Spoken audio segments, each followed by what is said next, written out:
চলো আজকে তোমাদের সাথে একটা শরবতের রেসিপি শেয়ার করব, যেটা চটপট হয়ে যাবে আর খেতেও কিন্তু দারুণ লাগে। এই প্রচণ্ড গরমে বাইরে থেকে কেউ এলে বা নিজেদের জন্য বানিয়ে ফেলতেই পারো যে কোনো সময়। তো এটা হচ্ছে আমের শরবত।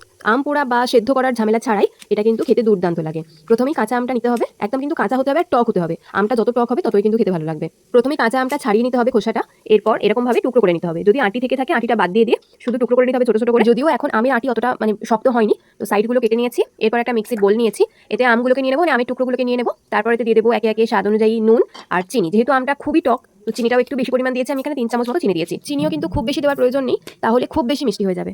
এতে দিয়ে দিলাম স্বাদ অনুযায়ী নুন আর দিয়ে দেবো একটা জলজিরার প্যাকেট। জলজিরাটা কিন্তু অবশ্যই দিতে হবে, টেস্ট কিন্তু অসাধারণ হয় জলজিরার জন্য।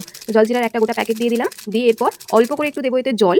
অল্প করে জল দিয়ে তারপর এটা ব্লেন্ড করে নেবো, যাতে দেখতে হবে একদম স্মুথ একটা পেস্ট হয়, কোনো দানা না থেকে যায়, কোনো আমের কুচি না থেকে যায়। তো দেখুন একদম স্মুথ হয়ে গেছে পেস্ট, দেখতেই পাচ্ছেন কোনো দানা কিন্তু নেই, সবটাই ভালো মতো পেস্ট হয়ে গেছে। এরপর একটা গ্লাস নেবো, গ্লাসেতে দিয়ে দেবো 2 থেকে 2.5 চামচ মতো এই আমের পেস্ট। এক গ্লাসের জন্য কিন্তু 2-2.5 চামচ এনাফ। এরপর দিয়ে দেবো অর্ধেক লেবুর রস।